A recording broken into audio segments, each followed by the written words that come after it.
Thank you for the nice introduction. So my name is Rodolfo. This work is a collaboration between the Jagiellonian University in Krakow and the University of Białystok.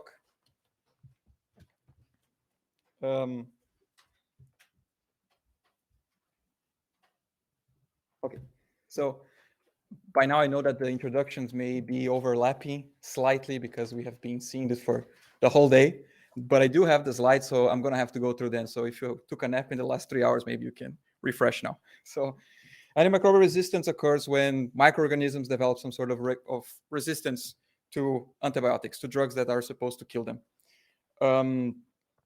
It occurs mostly in bacteria, but they also can be happening in other types of microorganisms, such as fungi, plants, and so on. So on the right-hand side of the screen, you see a Petri dish, and this Petri dish, there's the antibiotic sensitivity test, and those little discs are different types of drugs, different antibiotics, and in the bacterial culture, the area that grows around this disc shows whether the bacteria is resistant or not to those antibiotics. So for those antibiotics which the bacteria is resistant to, they go around, they basically ignore the antibiotic as if it was no problem.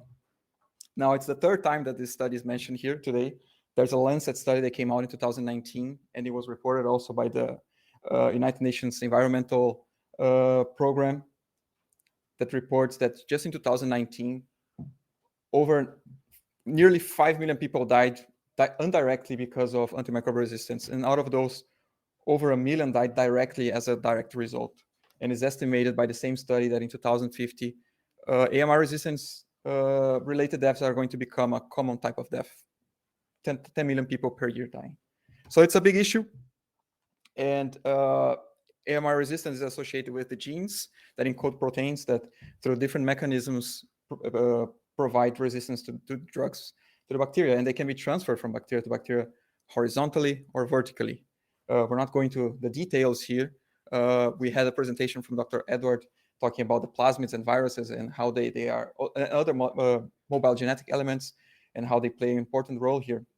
But it's important to mention that everything, it boils down to the gene component.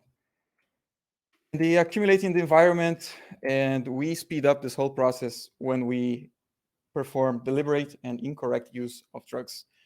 So, for example, the doctor recommends you to take 7 days of antibiotics, and after 4 days you feel better, you stop it because there is no need, right, to expose yourself to this type of drug.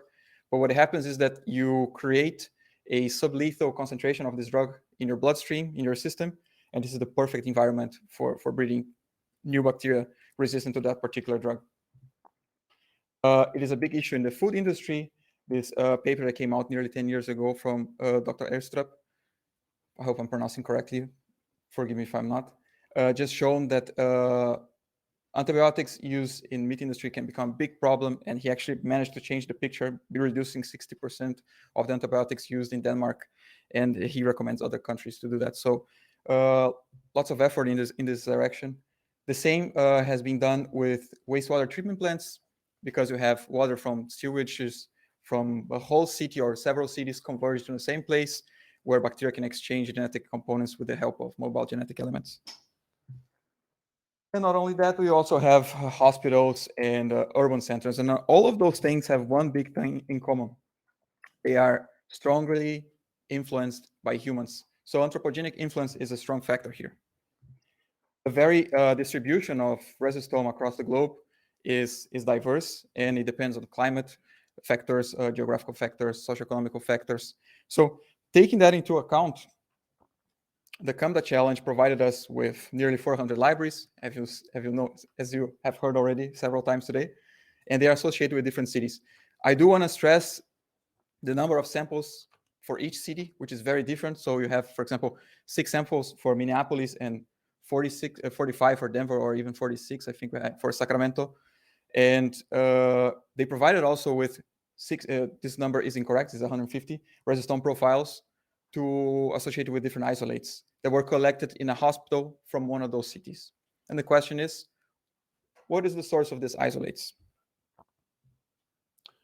In order to answer that question, we performed a few different, we performed a long pipeline, which is divided into data generation, data exploration, clustering analysis, and high-value feature prediction. So focusing on the data generation, we ran all the reads through the CAMP metasub quality control pipeline, removing host reads associated to human. We used HG38 RefSec genome in order to do that, and low-quality reads with a FRED of 20, so 1% error rate in base calling. The scaffolds and the quality control reads were then run through the AMR identification pipelines tools, RGI, AMR++, and AMR Finder. So those are state-of-the-art tools, and they, for example, RGI is the one used by the comprehensive antimicrobial resistance database, the CAR database that was already mentioned here earlier. AMR++ as a hand-curated database of antimicrobial resistance genes with over 9,000 genes, and AMR Finder is the one recommended by NCBI. The goal here was to use different tools that have different strategies and enrich our prediction model. So moving forward with the exploratory analysis, we can see that the number of AMRs per sample correlates moderately with the number of sequence base pairs, with a correlation calculated at 0.62. Yeah. Utilize the AMR++ annotation metadata, we can see that most of the AMRs are associated with either drugs or metal resistance. You can see that especially for Lisbon, they have a quite diverse resistome, and multi-compounds and also biocides resistance are something that is going on there. This data has been normalized by base pairs, so you will not see the bias of multiple samples in this plot. If we look closely now to the drug resistance, we can see a similar pattern where Lisbon is once again the most diverse, has the most diverse resistome for both metals and drugs. We're going to go into the metals in the next slide. And what we can see here is that most of the AMRs are associated with aminoglycosides resistance. If you look into metal, again, most of the resistomes are associated with copper or mercury. So this shows that the distribution of AMRs across all the samples is very diverse. It's associated with different types of resistance and different subtypes of resistance, which should be a good hint for prediction models, right? We would expect that. Moving forward, just to enrich our analysis, perhaps enrich our presentation, we utilize the AMR++ annotation that I have just shown you and combine that with the metasub metadata information provided by the metasub consortium. And we combine that with the Global Health Security Index report from 2021. And we came up with some interesting correlations that I would like to share with you today. So by combining those different data sets, we can see that the presence of AMRs associated with pectamycin, which is a type of drug, correlates strongly with NCD mortality rate. So by NCD, I mean non-communicable diseases. Those are diseases that are not passed from one person to another, not infectious diseases, are mostly a product of behavioral context, psychological, genetic, and environmental. And so you can see that the presence of AMRs resistant to pectamycin correlates strongly with NCD mortality rate. It correlates negatively with AMR surveillance. So the capacity of a country to come up with awareness campaigns that decrease AMR resistance in that country correlates negatively with the presence. So it means that if that country has good campaigns, the resistance to that particular drug also drops. And more interestingly, it correlates very strongly with national laws for antibiotics use in that country. So in some countries, you don't need to have a prescription from your doctor in order to use antibiotics. And this shows to have a very strong correlation, at least with that particular drug. And more importantly, AMR resistance correlates negatively. So the higher the AMR resistance, the lower the presence of those particular AMRs in the data set, which is something actually I would not expect. So it was kind of it can be an artifact, it can be something to think about. For what is worth, the average temperature in June, the higher it is, the lower is the mortality rate. So when we think about higher temperatures in June, we are talking about countries on the northern hemisphere, so more developed countries. Moving forward, we also found some interesting correlations with AMRs associated with mercury resistance. those correlate strongly and negatively with both access to potable water in those countries, with the capacity of the country to have control over the whole territory, over the national territory, and also access to skilled birth attendants. The way we could interpret this is that the presence of mercury-associated AMRs is strongly correlated with countries that are not so developed, underdeveloped countries.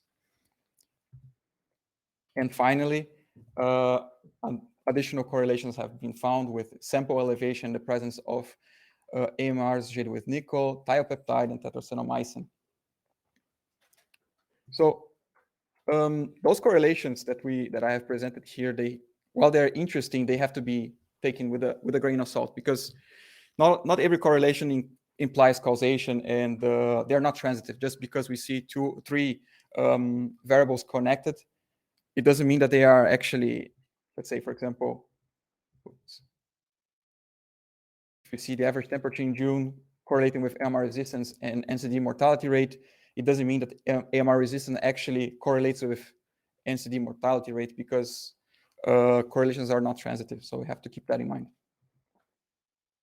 And on top of that, those correlations were calculated based only on the countries from the data set. So if we would include more countries, more samples, maybe the values probably would be completely different. What we can conclude from the exploratory analysis here is that the number of AMRs is not tightly bound to the sequencing depth, although you can see some trend.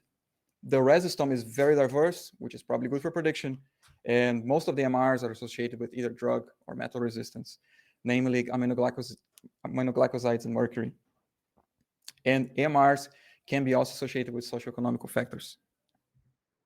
So moving forward in our pipeline, we use some clustering analysis, now trying to answer the question from the CAMDA challenge. But before I go about that, I need to do a little bit of a review on graph theory. So graphs are mathematical structures, basically nodes and edges, or vertices and edges, balls and sticks, exactly what you see on the right-hand side of the slide. And they are used usually to represent different systems. For example, molecular structures, where the vertices are atoms and the edges are chemical bonds, public transportation plans, where different cities are connected to different paths, and let's say a hierarchy inside a company.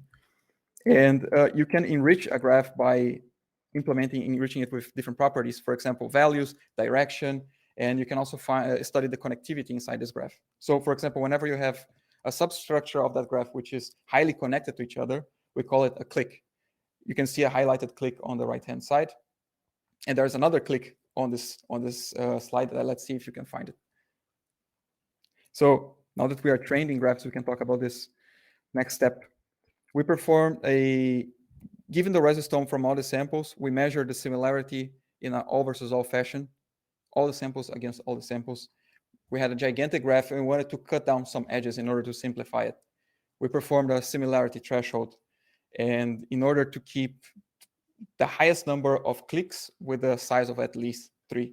So we found out that by setting the similarity threshold, scaling it from 0 to 2, and setting at 1.6, number of cliques was 29, which was the highest number of cliques. We have then performed a clustering analysis with those cliques and sorted by similarity. And our first result has shown us that the samples that are mostly correlating with the isolates most similar based on the resistome are New York, San Antonio, Tokyo, Sao Paulo, and Bogota. However, we did try some different clustering algorithms, and the results, the number of cliques were the same, but the configuration, the presence and absence of those cities in each cluster was changing all the time. So we realized that our method was not so trustworthy, and perhaps a supervised approach was necessary. Which leads me to the final part of this presentation. I apologize that this part is being covered by this warning, but yeah, I cannot solve that.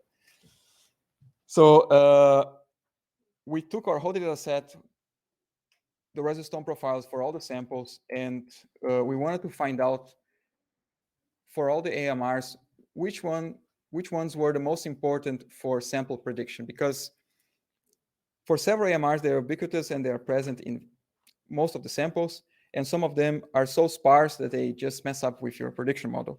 So we wanted to use a method that can find out what are the special AMRs that can be used for prediction. And in order to do that, we have used two independent methods, Boruta and multi-domain feature selection.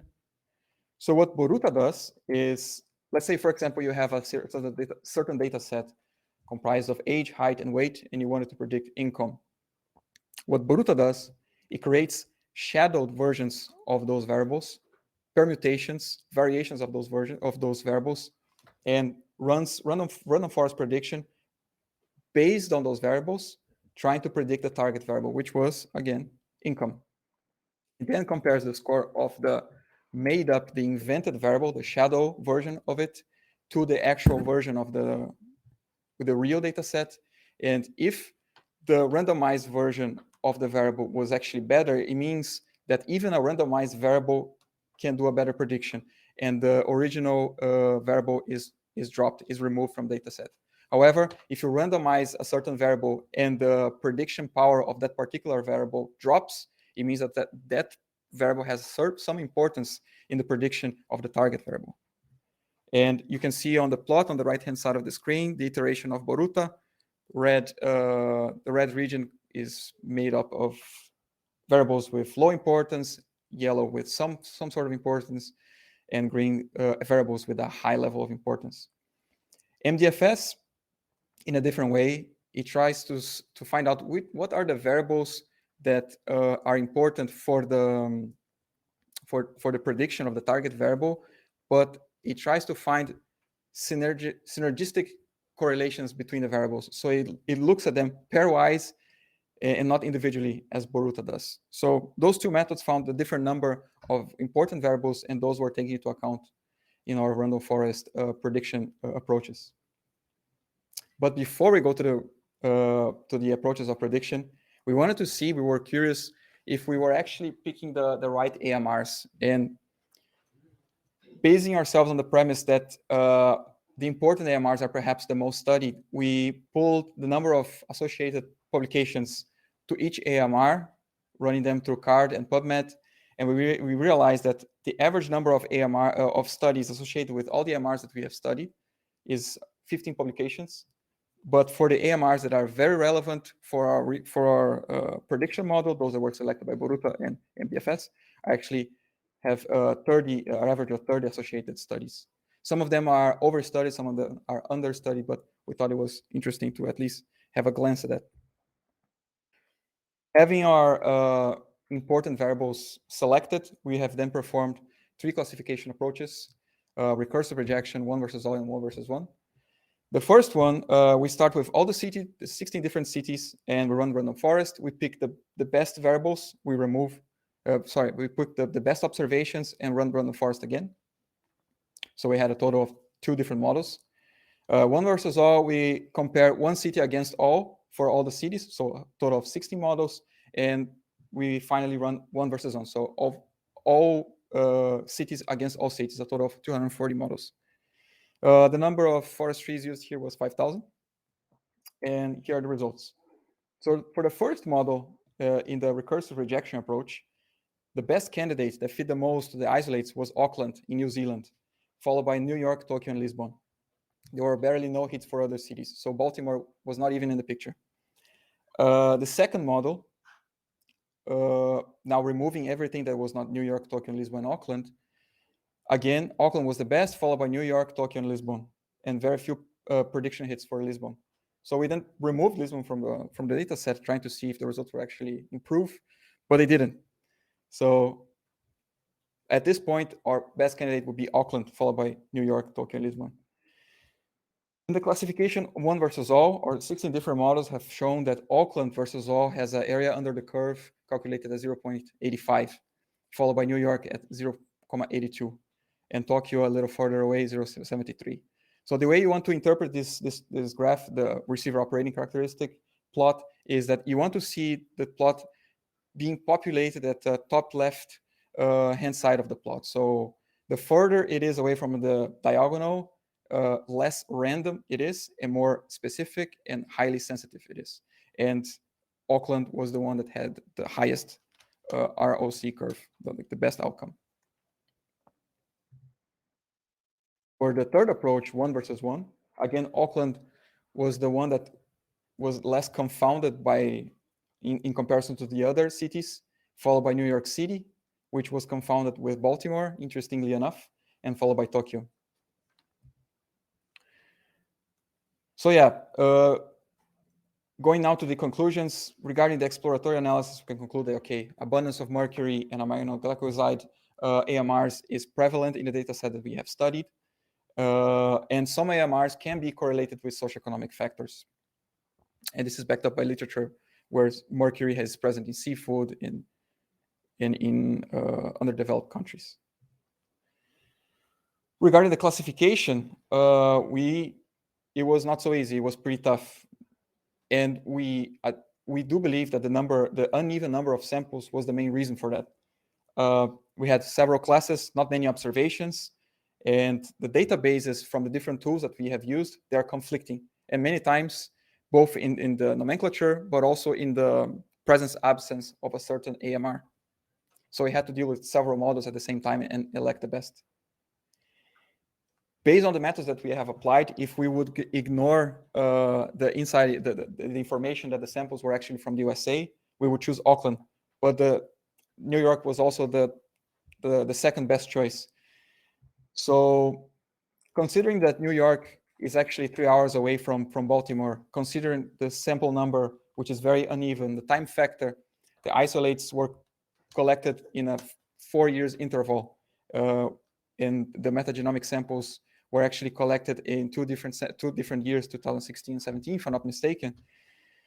It is understandable that New York could be mistaken by Baltimore, especially knowing that the Johns Hopkins Hospital is a very renowned institution. You could have people from New York driving to New York and just having themselves treated there. I would imagine that. So yeah, we do believe that our methods can be improved, perhaps by having more samples and decreasing this discrepancy in the evenness of number of samples. We do believe that perhaps find a way to parse the nomenclature from different databases and finding a common name where we would avoid this conflicting assignments. We could improve our model. And we also would like to implement quantitative information because for this work, we only used qualitative information. With all being said, I want to thank my colleagues Wojtek and Piotr. Piotr can be found right over there for this work. Without them, this wouldn't have happened. And I'm open for questions. Thank you very much.